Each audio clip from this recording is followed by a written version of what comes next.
Olá, meu aluno. Vamos hoje ver o tema da aula, Ética do Servidor Público Federal, Decreto 1171 de 94, e vamos ver também exercícios gerais do direito administrativo. Vamos começar com o Código de Ética Profissional do Servidor Público Civil do Poder Executivo Federal.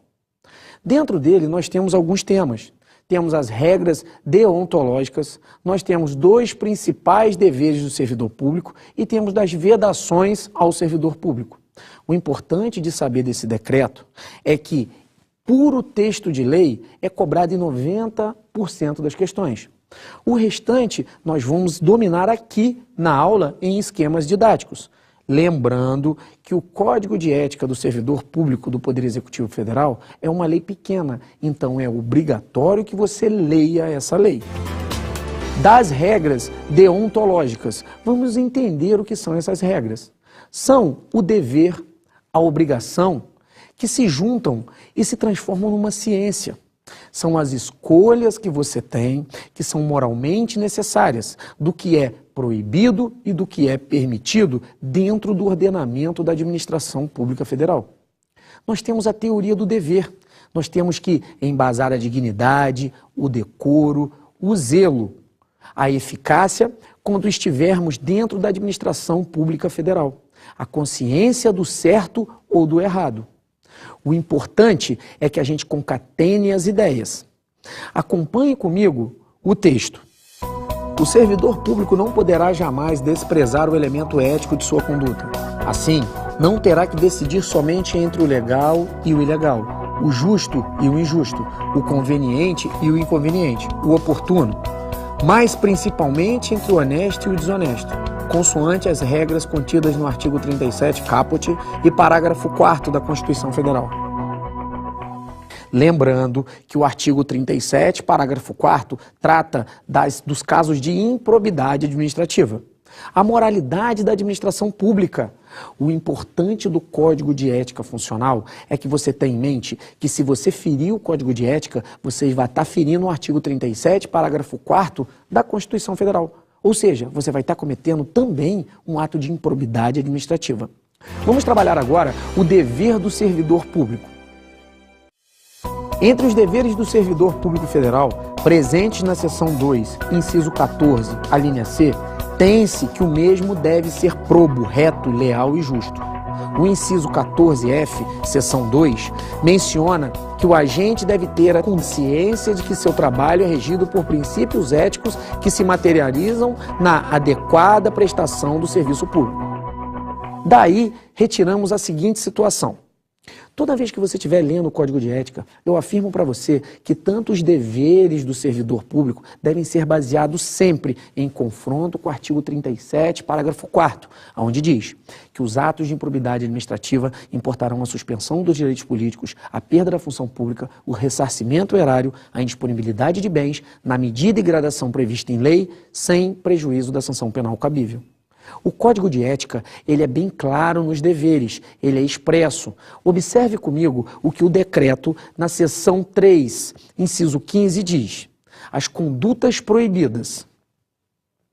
As condutas proibidas, elas se revertem na seguinte situação. A. O uso do cargo ou função, facilidades, amizades, tempo, posição e influências para obter qualquer favorecimento para si ou para outrem. Dê uma olhada também na linha D. Usar de artifício para procrastinar ou dificultar o exercício regular de direito por qualquer pessoa, causando-lhe dano moral ou material. Se você observar, tanto no Código de Ética quanto na Lei 8.429 de 92, você vai ver que os atos que compõem ou que ferem o Código e o Estatuto de Ética ferem também um ato de improbidade. O texto de lei é fundamental para que você acerte. Vamos terminar todo o texto aqui e concatenar as ideias do que você, meu aluno, tem que colocar na prova. Pleitear, solicitar, provocar, sugerir ou receber qualquer tipo de ajuda financeira, gratificação, prêmio, comissão, doação ou vantagem de qualquer espécie para si, familiares ou qualquer pessoa para o cumprimento de sua missão ou para influenciar outro servidor para o mesmo fim. Se você acompanhar, esse inciso nada mais é que um ato de improbidade administrativa que importe enriquecimento ilícito. Você vai ter todas as penalidades previstas também na 8.429. Desviar servidor público para atendimento a interesse particular. Fazer uso de informações privilegiadas obtidas no âmbito interno de seu serviço, em benefício próprio de parentes, de amigos ou de terceiros. Esse rol taxativo que você acompanha comigo no Estatuto de Ética do Servidor é o mesmo que você vai acompanhar na 8.429 de 92. Aí eu deixo a dica, você vai ter que estudar esses dois institutos paralelamente. Acompanhe comigo aí. Exercer atividade profissional aética ou ligar o seu nome a empreendimento de cunho duvidoso. Até agora, o que a gente estudou? Até agora nós vimos situações em que o servidor público fere o Estatuto de Ética e ele confronta junto com a Lei 8.429 de 92, que são atos de improbidade administrativa.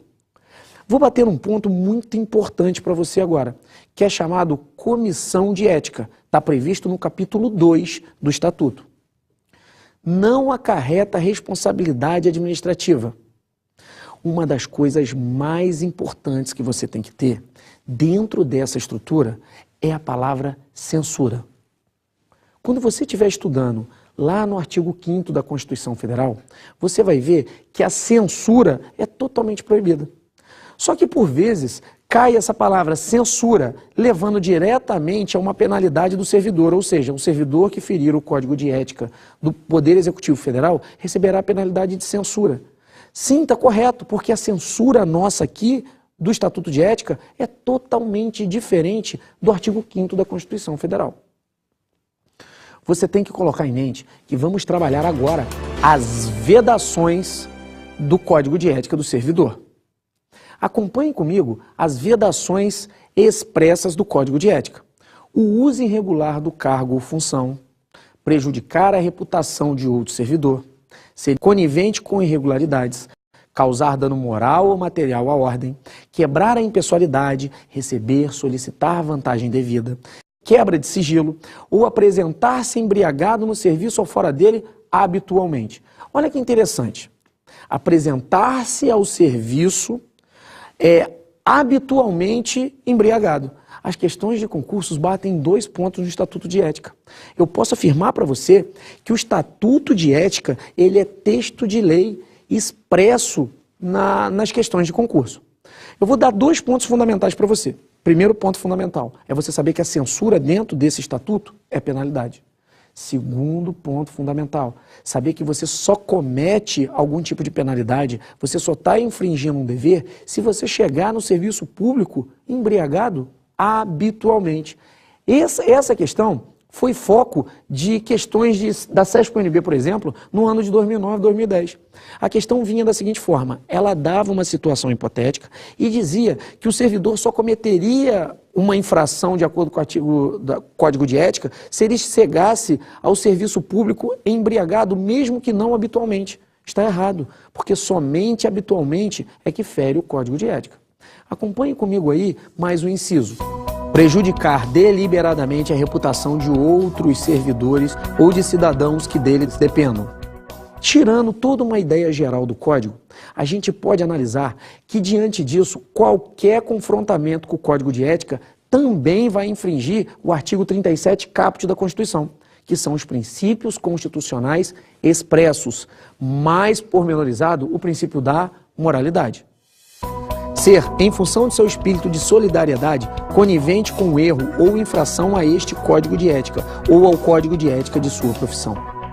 O legal disso aí é que se você for conivente, você for solidário, você entra também nos atos de improbidade administrativa que importem prejuízo ao erário, ou seja, você doar sem as formalidades legais.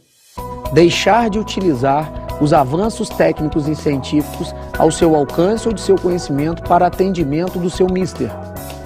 Também você fere sobremaneira 8.429 de 92. Permitir que perseguições, simpatias, antipatias, caprichos, paixões ou interesses de ordem pessoal interfiram no trato com o público, com os jurisdicionados administrativos ou com colegas hierarquicamente superiores ou inferiores. dentro desse bojo do Estatuto de Ética, podemos continuar dizendo: alterar ou deturpar o teor de documento que deve encaminhar para providências. Esse inciso fere também os atos de improbidade administrativa que ferem os princípios da administração pública. Está previsto no artigo 11 da Lei 8.429 de 92. Iludir ou tentar iludir qualquer pessoa que necessite do atendimento em serviço público. Também fere o artigo 11 da Lei 8.429 de 92. Retirar da repartição pública, sem estar legalmente autorizado, qualquer documento, livro ou bem pertencente ao patrimônio público. Acompanhando o Código de Ética, vamos ver que apresentar-se embriagado no serviço ou fora dele habitualmente. Eu acabei de dizer para você que se você, por exemplo, estiver trabalhando no Serviço Público Federal e você, porventura, chegar embriagado um dia ou 2 dias, que não de forma habitual, que não de forma a fazer parte da sua vida funcional, isso você não vai estar ferindo o Código de Ética, mas você vai estar ferindo uma penalidade prevista na 8.112 de 90. Então, concatene as ideias aqui comigo, que é importante para fins de prova. Chegar embriagado no serviço público, há 2 situações. Não embriagado habitualmente, não habitualmente, fere a 8.112 de 90. Habitualmente, fere o Código de Ética do servidor público. Então, independente de uma coisa ou outra, você vai estar cometendo uma penalidade. Só lembrando que não habitualmente, 8.112. Habitualmente, Código de Ética. Acompanhando o raciocínio, dar o seu concurso a qualquer instituição que atente contra a moral, a honestidade ou a dignidade da pessoa humana. Dessa situação, também tiramos que você fere o artigo 11 da Lei 8.429 de 92. O Estatuto de Ética, ou Código de Ética do Servidor Público Federal, ele é exaustivo. É um código de ética que você consegue ler ele nas entrelinhas. Nós conseguimos prever as questões de concurso. Por exemplo, o que se cobra muito em concurso são questões conflitantes. Então preste bem atenção na censura. No Código de Ética existe sim, meu aluno, existe a penalidade da censura ao servidor que fere o Código de Ética. Agora, a censura na Constituição Federal, no artigo 5º, ela foi abolida. Então fechamos aí o Código de Ética do Servidor Público Federal. É um texto de lei curto, é uma matéria que você estudando em casa, fazendo um resumo do texto de lei e prestando atenção nas dicas que nós demos aqui, com certeza você vai acertar as questões de concurso. Agora, transformando tudo que você já estudou, vamos tentar resolver aquelas questões de concursos voltado para o direito administrativo. Resolução de questões. Acompanhe comigo a primeira questão. A respeito dos princípios constitucionais aplicados ao direito administrativo, julgue o item que segue. Nas situações em que for empregada, considere que a sigla CF se refere à Constituição Federal de 1988. Os princípios da razoabilidade e da proporcionalidade estão expressos no texto da Constituição Federal. O princípio da razoabilidade e da proporcionalidade são considerados 2 principais princípios constitucionais implícitos. São princípios que não estão previstos no bojo do texto da Constituição. Ou seja, você pega o artigo 37 da Constituição e está lá: legalidade, impessoalidade, moralidade, publicidade e eficiência. Se você ler todo o texto da Constituição, em lugar nenhum você vai encontrar razoabilidade e proporcionalidade. Por isso, esses princípios são considerados implícitos. Então, a questão está certa ou está errada? A questão está errada. Os princípios da razoabilidade e da proporcionalidade estão expressos no texto da Constituição Federal. O erro é que eles não estão expressos no texto da Constituição. Na verdade, eles são considerados princípios constitucionais implícitos. Acompanhe comigo a próxima questão da CESP-UNB. Quanto aos princípios e normas da administração pública, julgue o item abaixo. A proibição incerta na Constituição Federal de acumular cargos públicos remunerados não abrange as funções ou cargos das empresas públicas e sociedades de economia mista. Pois bem, esse assunto trata do artigo 37, onde trata da acumulação de cargos públicos ou acumulação legal de cargos públicos.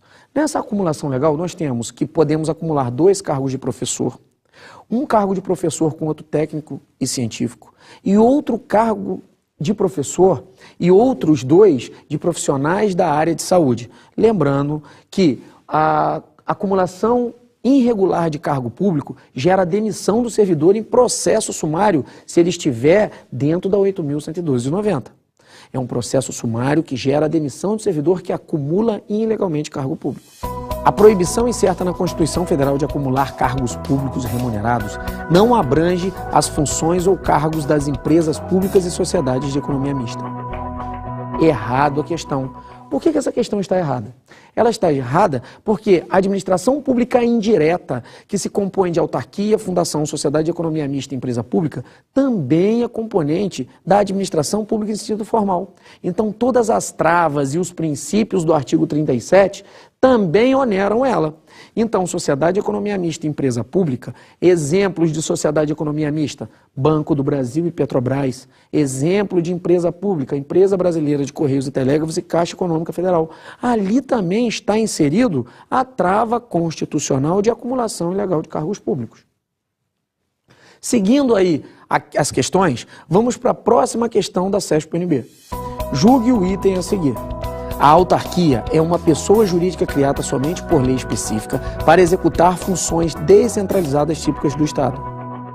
A autarquia realmente é uma pessoa jurídica de direito público criada diretamente através de lei que, através da técnica administrativa de descentralização, ela vai, através de outorga legal, ganhar titularidade e autonomia para poder trabalhar. Então, a criação de uma autarquia realmente é uma constituição derivada da técnica administrativa de descentralização. Correta a questão. A autarquia é uma pessoa jurídica criada somente por lei específica para executar funções descentralizadas típicas do Estado. Correto a questão e muito cobrada. O tópico dessa questão é a organização política administrativa da União. Acompanhando a outra questão, vamos para a próxima questão da CESP-UNB. Julgue o item a seguir. As autarquias e as fundações públicas são consideradas entidades políticas. Essa questão está certa ou essa questão está errada? Bem, analisando essa questão, eu posso dizer que só existem 4 pessoas políticas e 4 pessoas que são consideradas pessoas administrativas no Brasil. As 4 primeiras pessoas políticas são União, Estado, DF e município, porque elas têm autonomia para poder legislar, ou seja, autonomia política. As pessoas administrativas são autarquias, fundações, sociedade de economia mista e empresa pública, que são as componentes da administração pública indireta. As pessoas políticas e as pessoas administrativas, essas 8, compõem a administração pública em sentido formal ou administração pública propriamente dito. Então essa questão está errada, pois as autarquias e as fundações públicas não são consideradas entidades políticas. Vamos passar para a próxima questão da CESP-UNB. Acerca do poder de polícia, do poder hierárquico e do abuso de poder, julgue o próximo item. A invalidação da conduta abusiva de um agente público pode ocorrer tanto na esfera administrativa quanto por meio de ação judicial. E, em certas circunstâncias, o abuso de poder constitui ilícito penal. Essa questão está dentro do tema poderes administrativos. Vamos lembrar que o abuso de poder é quando o administrador público faz uma ação fora dos seus limites ou se omite quando deveria agir.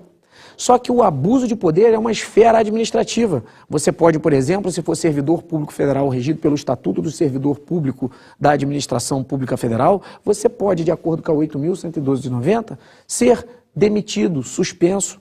Você pode receber uma advertência. Agora, em certas situações, a esfera administrativa se compõe também da esfera penal. O seu mesmo ato pode compor, meu aluno, uma estrutura que fere a administração pública, fere normas administrativas e também é componente de crime. O abuso de poder é diferente do abuso de autoridade. Abuso de poder, norma administrativa. Abuso de autoridade. Lei 4898 de 1965 é a lei que trata do abuso de autoridade. A mesma ação do agente pode se compor de duas formas. Pode se compor num abuso administrativo, onde ele pode ser demitido, e pode se compor num abuso de autoridade, onde tem norma de esfera penal. Então essa questão está correta. Muito boa questão. Vamos partir para a próxima questão. CESP-UNB também é nossa banca. A respeito dos agentes públicos, julgue o item seguinte. Entre as diversas espécies de agentes públicos, os servidores vinculados às empresas públicas e sociedade de economia mista são classificados como particulares em colaboração com o Estado. Certo ou errado? Bem, para entender isso, a gente tem que ver que sociedade de economia mista e empresa pública, na verdade, são componentes da administração pública indireta. São chamados empregados públicos, fazem concurso e são regidos pela CLT. Não tem nada a ver colaboração de particular com o poder público. A colaboração de particular para o poder público é chamada técnica administrativa de descentralização por delegação por colaboração. São particulares os permissionários, concessionários e autorizatários de serviços públicos que colaboram com o serviço público, realizando a atividade administrativa e os serviços públicos. Isso sempre através de licitação e vinculado a um contrato administrativo e ainda assim por prazo determinado. Todas as pessoas vinculadas às empresas públicas e sociedade de economia mista, no que tange à esfera federal, eles são regidos por emprego público. Se são regidos por emprego público, são regidos pela CLT. Tem que respeitar o artigo 37, porque ainda assim são considerados administração pública em sentido formal. Então essa questão estava errada. Partindo para a próxima questão. Julgue o item a seguir. Os servidores temporários, ao serem contratados por tempo determinado para atender à necessidade temporária e excepcional interesse público, exercem função pública e, portanto, passam a estar vinculados ao emprego público. Essa questão é muito interessante, porque é uma questão que cai muito corriqueiramente. Estamos falando da previsão dos contratados temporários por tempo determinado para atender a interesse público em caráter de urgência e excepcional do artigo 37. Os contratados temporários não podem ser classificados como servidores públicos, porque não estão regidos pela 8.112 de 90 no governo federal, por exemplo. Não podem ser considerados empregados públicos, porque não estão regidos pela CLT. Eles são contratados através de um contrato administrativo que eles assinam com o poder público e ficam por tempo determinado, por excepcional tempo, para tentar resolver problemas urgentes. Por exemplo, houve uma pandemia de dengue na cidade. Você vai esperar para fazer um concurso público para contratar ou servidores ou empregados públicos? Não, você contrata temporário para exercer essa função por um tempo determinado em caráter de urgência, em medida excepcional. A eles, esses contratados temporários, são dados todos os direitos reservados ao trabalhador da Constituição Federal de 88. Então a questão estava errada. CESP-UNB. De acordo com a Lei 8.112 de 90, que trata do regime jurídico dos servidores públicos civis da União, julgue o item a seguir. A comissão de sindicância não é pré-requisito para a instauração do processo administrativo disciplinar. Essa parte está prevista na Lei 8.112 de 90, no PAD, Processo Administrativo Disciplinar. E uma das condições de admissibilidade, de legalidade, de procedimento legal é que existe uma comissão de sindicância. A comissão de sindicância pode ser composta por 1, 2 ou 3 servidores estáveis.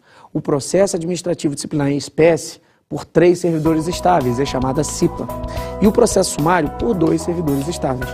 Nessa situação, essa questão foi considerada errada e a CESP-UNB foi muito bem elaborada essa questão. CESP-UNB, julgue o item a seguir.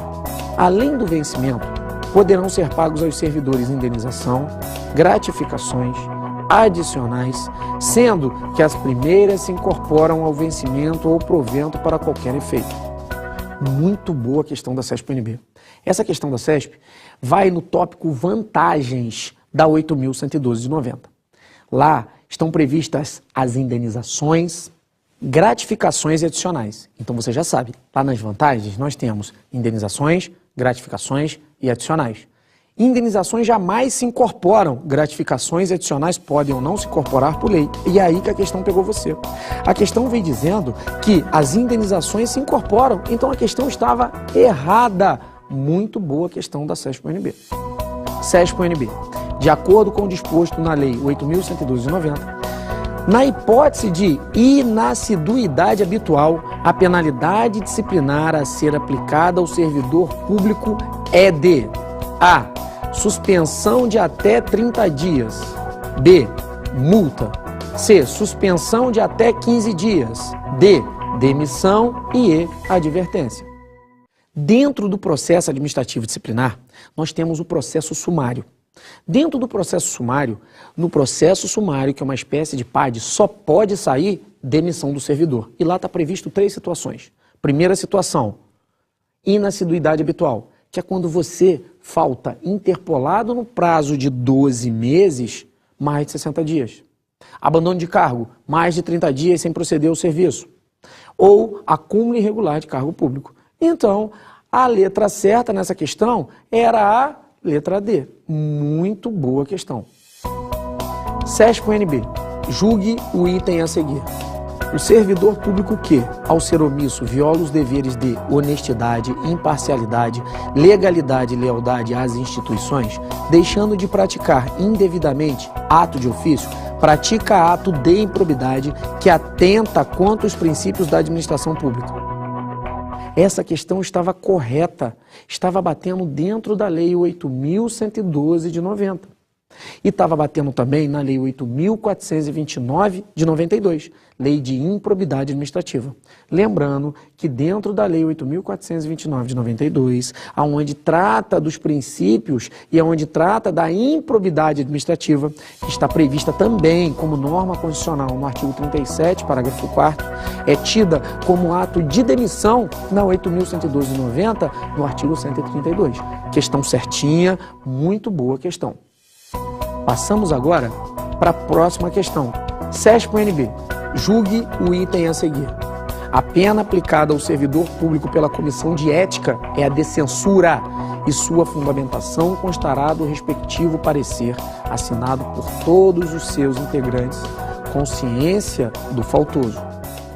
Essa questão é bem interessante, porque esse tipo de questão foi cobrado corriqueiramente nas provas da SESP-UNB nos últimos anos. Porque é o ponto fundamental, 90% das questões se baseiam nesse tipo de penalidade, na censura. Porque se você estiver estudando muito direito constitucional, lá no artigo 5º você vai dizer que a censura está proibida. Só que a censura lá é uma norma diferente, é uma censura diferente e é uma censura que vale para todos os particulares.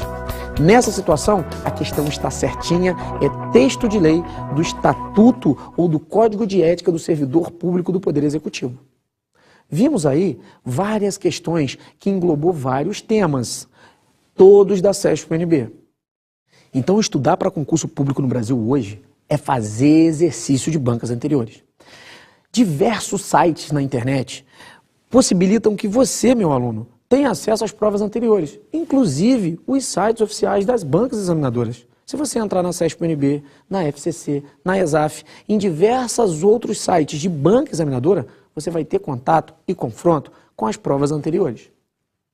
Baixe provas anteriores da SESP-UNB, que as questões vão estar claras e direcionadas para o concurso que você quer. Então, veja bem, refaça todas essas questões que nós fizemos hoje, preste bastante atenção nos erros e nos acertos e concatene as ideias que questões da SESP-UNB, por exemplo, você sempre fica procurando o erro da questão. Vocês repararam que a todo momento eu procurava os erros da questão. Se você não consegue encontrar e a questão está visualizando de acordo com a matéria, você coloca certo na questão e você vai abraçar a tua tão sonhada aprovação. Lembrando que o Código de Ética do Servidor, que nós estudamos nessa aula, é um texto de lei que necessita de um estudo exaustivo. São poucas páginas do Código de Ética, mas são páginas direcionadas e que é cobrada com frequência nos concursos públicos. Diante disso, eu posso afirmar, se você estudar a matéria, acompanhar estudando nos seus materiais em casa, se você fizer os seus resumos, as suas anotações e você assistir às videoaulas mais de uma vez, com certeza você vai se afastar da multidão e vai chegar mais perto da sua aprovação.